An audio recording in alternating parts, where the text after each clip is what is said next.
Okay, here we go. A vlog. This is about.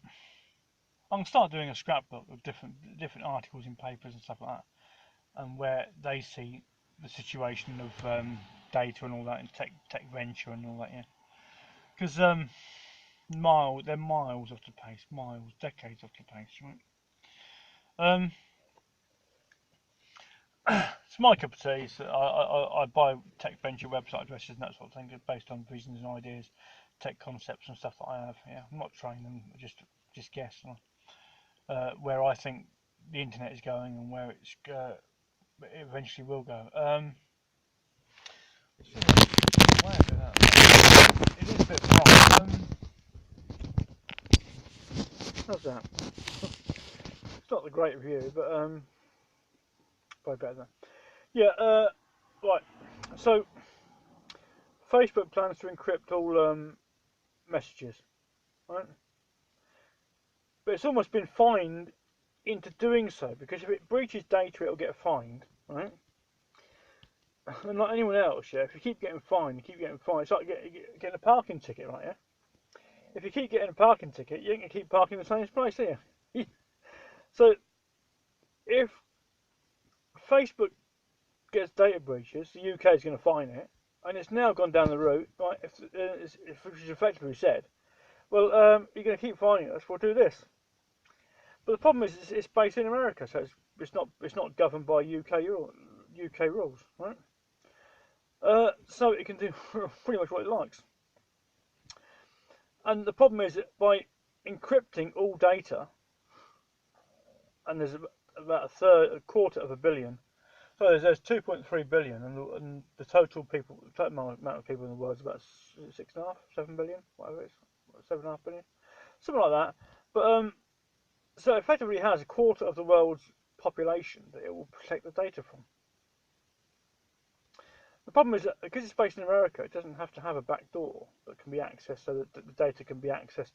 It's got to protect the front door, protects the data of the people on its website, but it has to leave the back door open so the state can get in the back door and take all their data as and when they want to. The problem is that Facebook hasn't is now gone down the route of its front door is locked tight and its back door is so there isn't a back door in the site, which means the data that it encrypts and protects of the users of Facebook can't no one else can access the data that it protects or encrypts, which poses a problem for all those that want to access that data, even though allegedly we live in an era where data protection, and even that itself, right? Yeah. So that's the problem. But then the solution to that is to actually for the UK to create its own social media giant, but it can't, because Facebook has got that big by giving the people what it wants for nothing. And when you think in the UK you can't even park your car without having to pay for it, the whole concept is Facebook is that far opposite end of the spectrum by decades in the digital era. It leaves the UK stuck in a awkward situation it can't get itself out of, because it has to either then actually approach the states and say this is the problem that it faces. But then again, like, the problem is that it went down the route of data protection, right? Which worked, but that caused a problem, so they had to invent the Freedom of Information Act, which then actually allows people to actually get access from protected data, which it defeats the object completely of protecting people's data. So it's made data protection completely void. Right? Then you've got GDPR, right? Which is meant to do effectively what data protection was. And then you've got privacy law. I buy a few legal website addresses in the privacy sector, which is I'm passionate about. So the problem is that you can't even contact state departments in the UK, because there's a clause on the phone that says by agreeing to continue with this call, you agree for us to share your data with whoever we want to, effectively, which avoids data protection and GDPR and the whole lot. Right? So you can't contact them they've made themselves uncontactable, because if you value your data, you have to then put the phone down, which means you can't contact departments that you probably asked to by letter or whatever, yeah?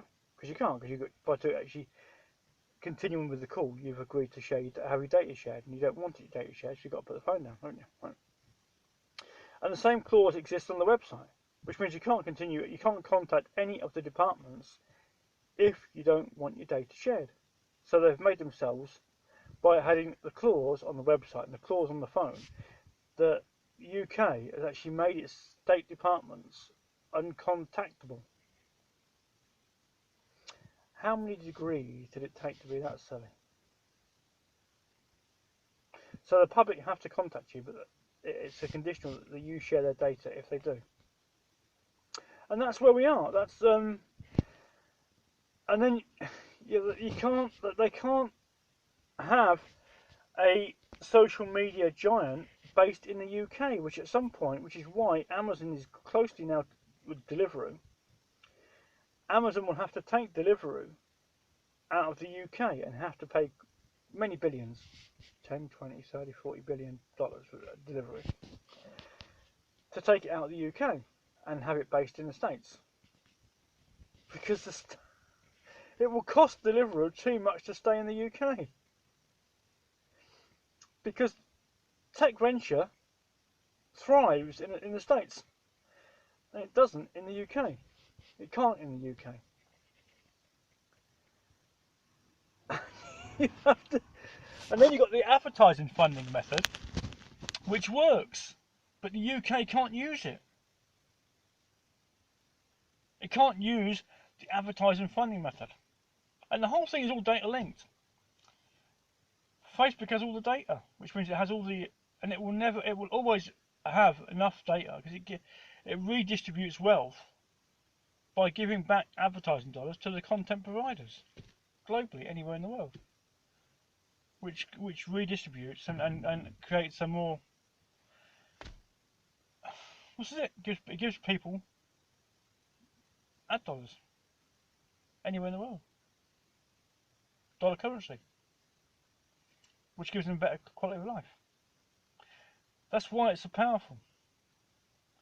And all it is a website with 40,000 staff.